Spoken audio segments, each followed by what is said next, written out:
Hello, and thank you for listening to RENEWables, a podcast by BioStar, which aims to explore the current and future energy landscape in America. Hey everyone, it's your host David Smart, and I have a very special episode for you this week. Recently, I took the podcast on the road and met with 3 farmers in Indiana, Michigan, and Illinois.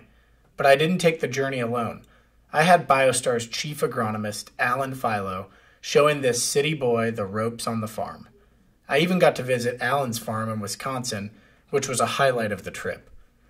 BioStar's SuperSix field trials are underway, and getting to sit down with farmers and hear firsthand how our product is working is so important. For those of you who don't know, SuperSix is BioStar's patented organic fertilizer. This revolutionary 6% nitrogen product is 100% plant available, enabling better crop yields and improved soil health on your farm. Disclaimer, this podcast is not like the rest. There were no cushy offices, no cameras, and no studio quality sound. We recorded these amazing interviews in barns, farm-to-table restaurants, and even out in the field. So enjoy the noise of the everyday hustle and bustle of some incredible organic farms. Hi, everybody. I'm your host, David Smart. Welcome back to another episode of RENEWables. We are on our 2022 summer farm tour, going around and visiting trials and customers who are using our SuperSix fertilizer in the fields. We are actually at Epiphany Farms in Bloomington, Illinois, which is a fabulous restaurant. And if you're anywhere within 300 miles of here, I highly recommend you make the drive immediately to come have the food. And we probably ate some vegetables tonight from Prairie Earth Farms. And we have Hans Bishop here and Alan Philo, and we're going to have a conversation about what we're currently doing in this growing season with SuperSix. And I'm going to kind of hand over the reins here to Alan and Hans to have a conversation about SuperSix and what crops you're currently using it on and the trials that we have underway.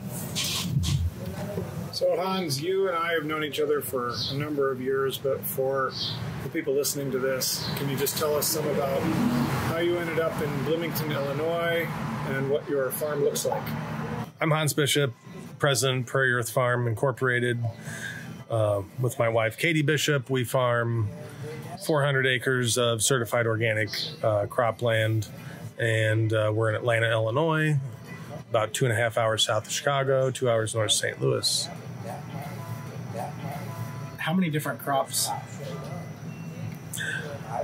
Too many to count right now. We have vegetables, all different kinds of mixed vegetables that we sell through our CSA program and through wholesale accounts in Central Illinois and Chicago, as well as corn, soybeans, oats, and wheat. So, last season we were growing 70 acres of vegetables and selling to Whole Foods, and we were presented with the opportunity to take on another 100 acres of row crops, and we decided to shift our focus onto grains and start transitioning that 100 acres into organics. And that's the future that we see the farm going from here on, is in small grains and phasing out the vegetable operation. So in growing the vegetables over the years, what are some of the tools that you found the most useful, and what were some of the things that you kind of always found lacking in the operation? I mean, especially in regards to fertility. So when we first started, we would dump, a cup of liquid fish into the transplant water and maybe a teaspoon of kelp and think we were doing something like good for the earth. So let me stop you. So when you say like a cup of fish into the transplant water, like how many gallons of transplant water? I'm not even sure. Okay, like 50 gallons of transplant water? Sure. All right, so there's a very small, we're like talking about a homeopathic remedy at this point. Yeah, we did a dance around it too. That seemed to work. Okay, go ahead. Makes you feel better. Right. So we got very mixed results when we would use these methods, and after a while, like, we were growing on the same, like, land, and we would see that we would have like incredibly variable yields, and we'd have just a lot of disease pressure. So we began working with Alan on fertility plans, and like coming up with like what are we actually pulling out of the soil and what do we need to put back into the soil to feed our crops and have consistent crops. And SuperSix was a really good option for us because we knew exactly like how much SuperSix put into 300 gallons of transplant water, and how much was getting put down with each plant, and roughly like what we could expect from that, and the results were very consistent. So you had told us a story about issues you'd had with a planting mix and celery earlier tonight. You would just want to repeat that? Sure. So we found our potting mix this spring to be lacking in nutrients, and they were, after they germinated, they got very like light pale green colored, and they essentially stopped growing. We found out that there were some ingredients that were left out or maybe had expired in the potting mix. We weren't exactly sure because we didn't conduct the soil test, but we applied a teaspoon of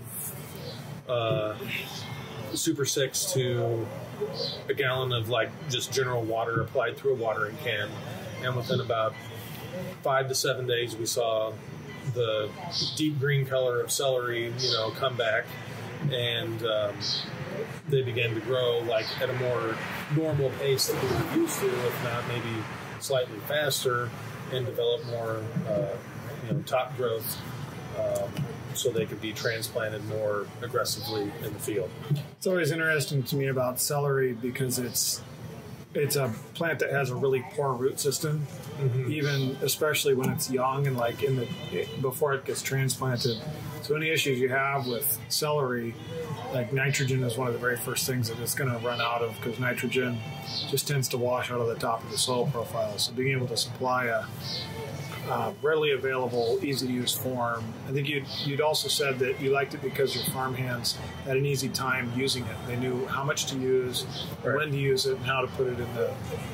And right. Have you had any issues with it, like plugging drip lines? I mean, you've run it through drip lines, plugging screens on anything? We've had no issues running SuperSix through drip lines or any type of fertigation. In fact, some of our employees have actually transplanted some squash at the incorrect population, actually effectively doubling the population it should be planted at.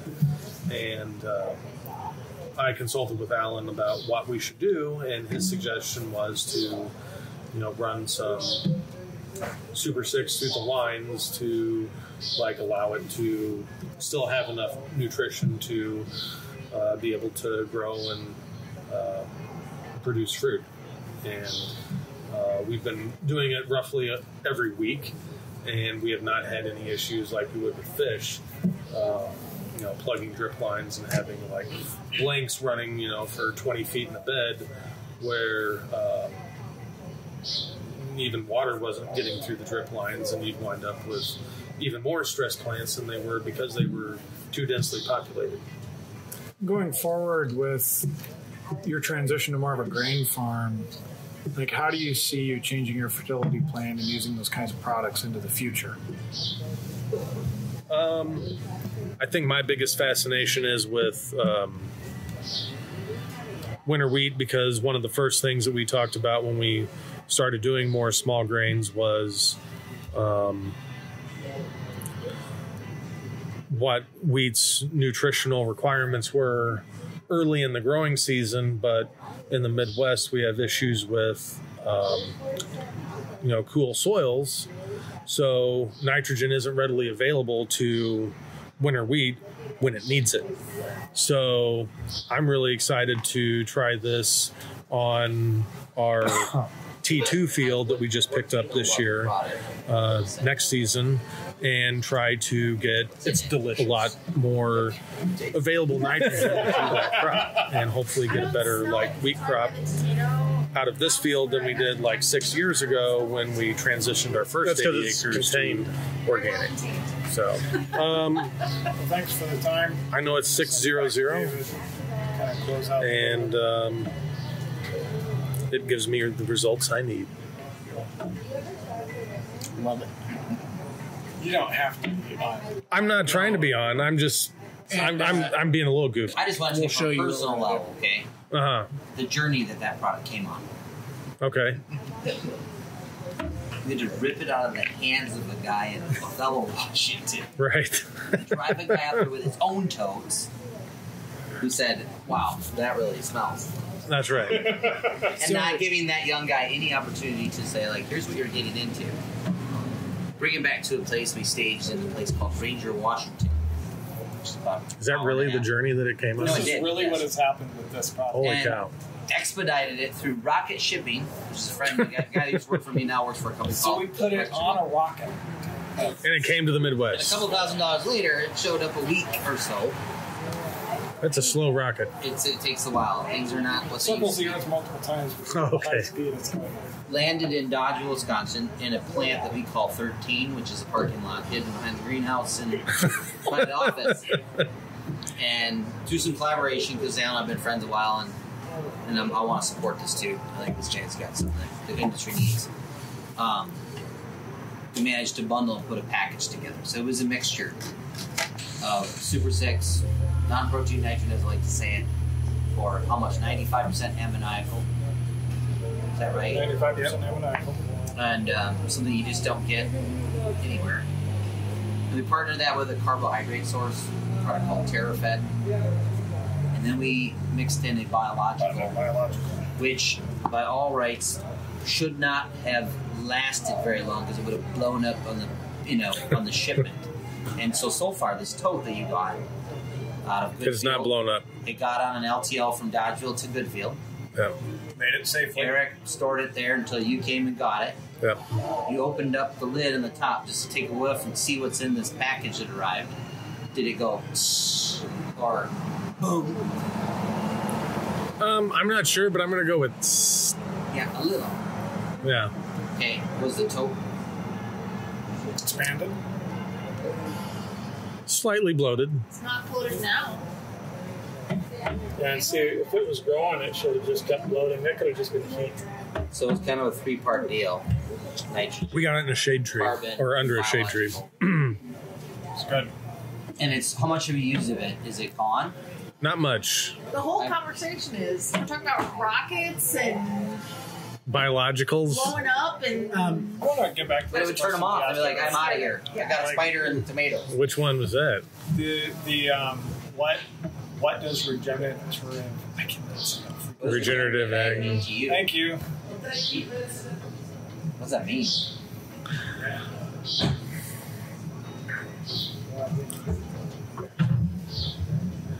I guess reimagining agriculture, and it can just mean something different to anybody. It doesn't have a broad definition. So, yeah, I don't know. Trying new things again, or trying old things again in a new way. There's really no definition for it. Anything you want is that. Yeah. Consultants call themselves. I'm a regenerative agronomist. I always thought it was Just spawned because another organic thing. isn't anything anymore with the new that it can be hydroponic, it could be Keiko, and so they came up with regenerative, I can't say it either, as a way to talk about that the foundation of organic is creating a cycle of life. Right. That's to me. It means focusing on what's below the ground, not what you get above the ground. Like it's about creating the best place Feeding the for soil. the crops to live long term. Right.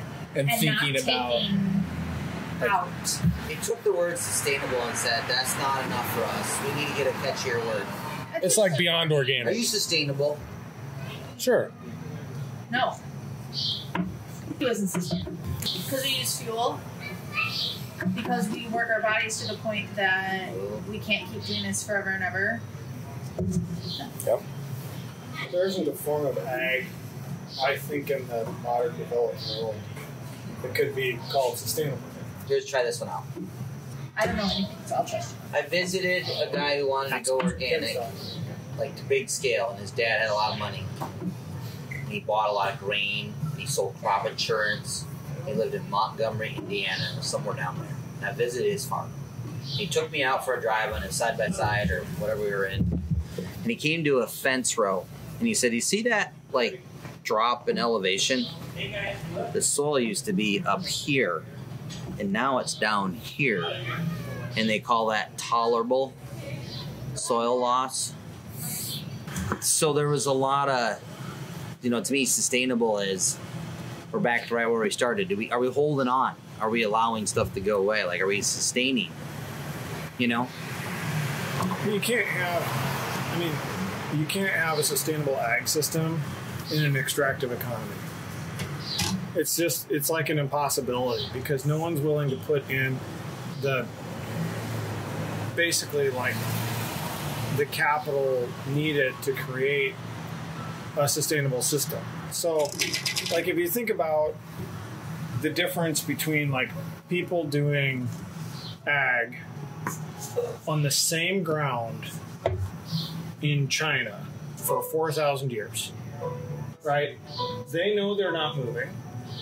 They know their children aren't moving. They know their grandchildren aren't moving, right? They know that this is where they are. And they know that anything that they do now carries forward. So you can do things that for us, if we were to do like an economic analysis, they make decisions we would never make. I'm going to spend countless hours taking stones and placing them to create terraces on steep hillsides so that I get a quarter more of an acre to grow more food on, right?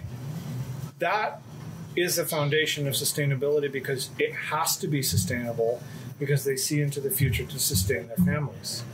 We do not operate like that in this country. Most of modern society does not operate like that at all. And all of these things are basically, we farm inside of an economic system, and the economic system dictates how sustainable we can be. Policy dictates how sustainable we can be. And it's not, you almost, it's my opinion that you almost can't farm in what would be an actually environmentally sustainable manner and make a profit, which is how you sustain your farm sustainably in our society. So these two things are at odds with one another. My dad would be like, I could plant the whole thing to corn and beans, but I like to leave a little hay up there too, just to hold the soil in place for the next guy. Or, you take that farm over from a guy that's like, he farmed it out, never put anything back, never took care of it, right? And then the other big one that regenerative really uses a lot, and I don't know if this is an accurate measurement, but organic matter. Like you get like a special prize if you improve your organic matter. It's like Siskel and Ebert here.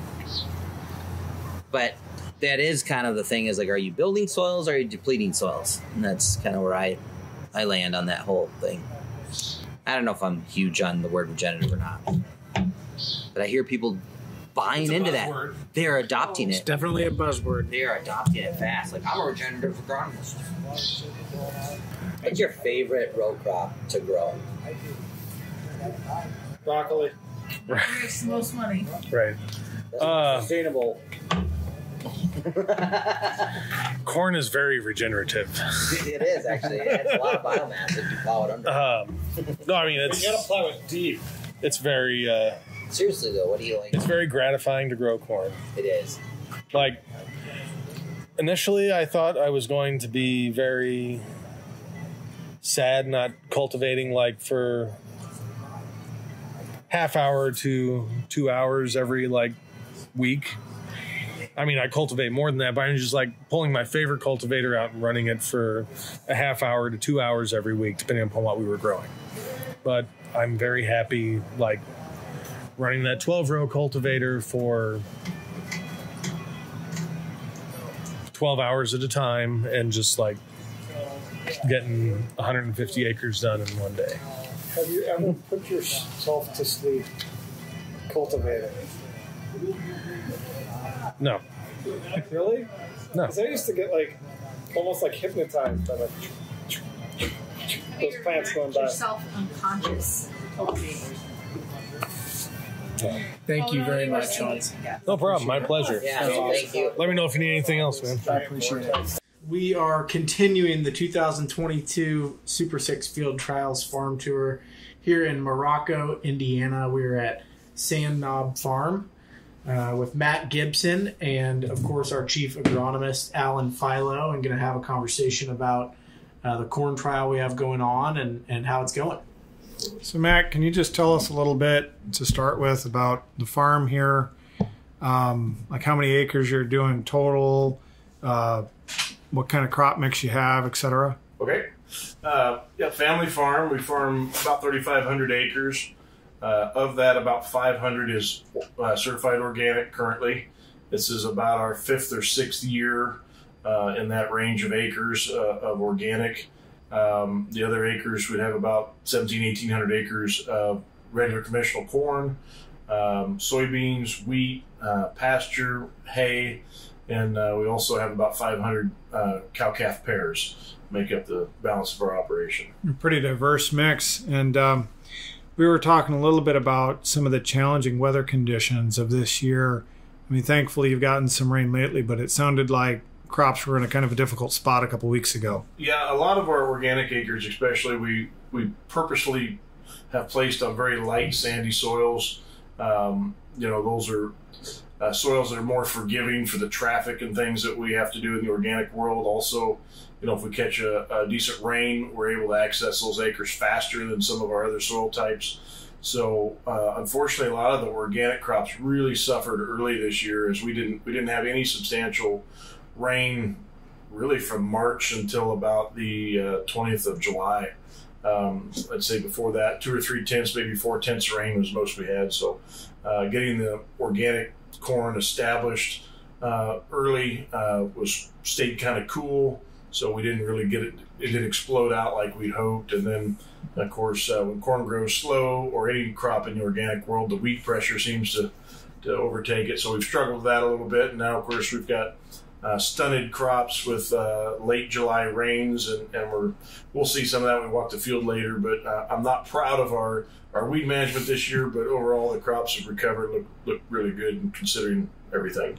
And the trial that you've done with the product is on that organic corn. So I'm just wondering if you could talk about how you applied that, what you thought of the handling characteristics of the product itself, and just kind of what you've seen. Again, it's been a challenging year, and we'll see some when we're out there in the field, but kind of what you've seen since that rain, and any other comments on the product generally that you might have. Right. In the field where we applied it, we had our best biomass. We probably had 15 to 20 tons of biomass, green dry matter or green biomass that we worked down. So we really struggled early. We didn't, it was dry, and we didn't really get the conditions to help that break down early.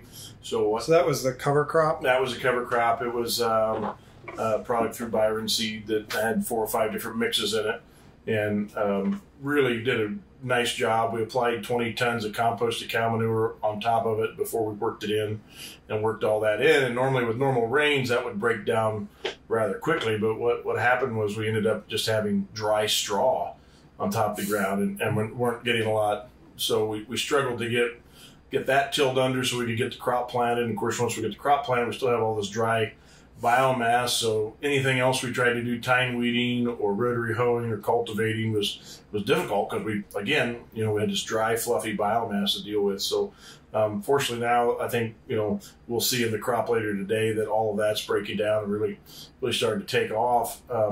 We applied the product in furrow at 10 gallons on our test strips, and we're comparing that to our normal course of action, which would be 5 gallons in furrow and 10 gallons 2x2 of other products. So it should be interesting to see. And then we've come back on a portion of the acres and applied 10 gallons of various mixes in a foliar feeding situation. And then I followed the same day part of it, and the next day the rest with the cultivator. So any of the product that had ground contact should have been incorporated into the soil. Did you have any issues handling the product? What were the handling characteristics like? It wasn't bad. It's got a very unique smell to it, so you want to be careful with that. But no, it flowed right through our system. We run a totally tubular system. We use micro tubes for orifices, so we're used to using heavier starter fertilizer products, some products from QLF that can be very, very thick, especially in cool temperatures. So with this particular product, the handling and the use, we had no problems whatsoever. So the other thing that was kind of unique about the product that we sent you is a combination of SuperSix, which is our 6% nitrogen fertilizer, combined with some TerraFed, but it also had a biological in it. Mm-hmm.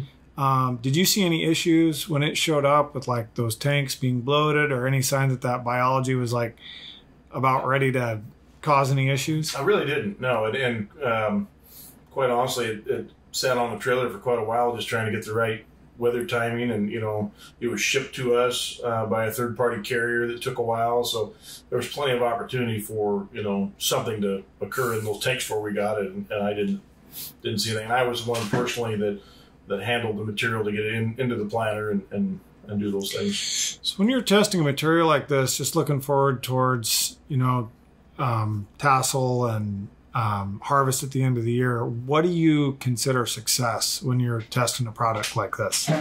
Well, you've obviously got your status quo, and if you use that as your control, you would want anything you're doing to be as good or better, right? There's got to be some advantage to that. So we're either looking for better standability, better stay green, obviously yield. At the end of the day, I get paid for yield. So if you're going to add more work or add more expense to your cropping rotation, you've got to get more income from it. So at the end of the day, that's the goal, right? That's right. Well, hopefully we'll be back in the fall, maybe to get in the combine with you to kind of see how things are finishing out. And thank you for your time today. I'm going to kick it back to David here to finish this out. Thanks a lot, Matt. You bet. Thank you. Hey, everybody. We are back on the third day of the 2022 farm tour, and we are at Twin Pines Organic Farms with Pete Krazier. We are in Minden City, Michigan this morning, and very appreciative of Pete and your partnership. And we're here doing a field trial, and we're going to have a conversation with Pete about how things are going this year. And of course, we have Alan Philo, our chief agronomist, as well. So gentlemen, I will let you kick it off. All right, Pete, it's been a while since we saw each other, about 7 years, but it's good to be here again. Can you tell us a little bit about your farm and what you do here, your crop mix, etc.? Okay. I have met Alan through Midwestern BioAg when he worked with them, and we have been at our current farm since 1984. We moved here and we started farming it in 1988. Our initiation into farming was a drought year, and but I met Gary Zimmer then in 1990 and became involved with Midwestern BioAg and Alan throughout the years, and I've been certified organic for 31 years on my farm here in Minden City. And we grow a mix of food-grade soybeans. We have some corn in this year. We've grown soft white winter wheat for a company in Minnesota for over 30 years. And we do grow a lot of pinto beans. But because of contract issues and supply and demand, that kind of softened up, and we haven't grown any for a couple of years, but are looking at growing them again next year.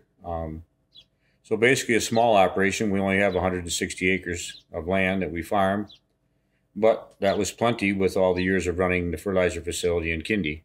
Right. So that it's been enough. You want to talk just for a minute about your background with being a fertility consultant and working with other farmers in the area, developing fertility plans for them? We've been very successful in the organic realm of things, and of course we also work with the biological guys on sugar beets and different things like that. But the thing that pleases us the most is all the people that we've transitioned to organic farming and mentored, throughout the years. When we started in 1989 in our transition year, my neighbor Jeff Booms and I were the only two in this area that were doing organic farming, and now there's, well, if you drive from here to the main road, 2 miles down the road, everything on both sides of the road is certified organic. It's all organic all the way. So there's a lot of organic production in this neighborhood. So, well, that's a real change over the years. Now you did a trial for us. We shipped you a product that was made out of our product that we make, which is the SuperSix, combined with some TerraFed and some biologicals. And you put it on soybeans? First I did the in-furrow planter with the corn. Yeah. We put approximately 8 gallons to the acre, and we've got, we shut it off for a round. So 16 rows are shut off. And then when we ran out of the product with the CX1 in, then we switched over, flagged it, and we switched over to the product with the CFOS. CFOS in it. Yeah.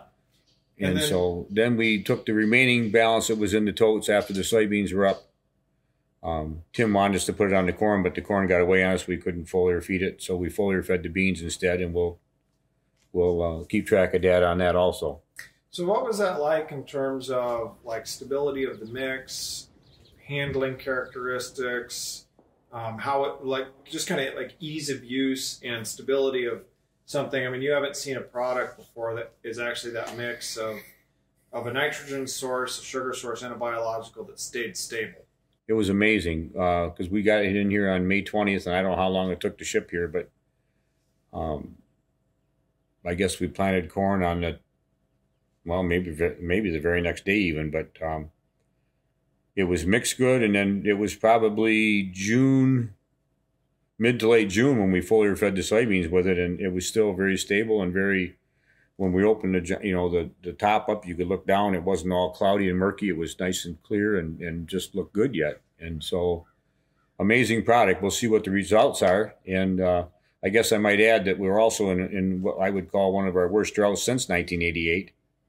So if we don't get a lot of rain in the future here, I don't know what we're going to end up with. But so far in July, we've had 1.23 inches. That's what we've had so far for the whole month.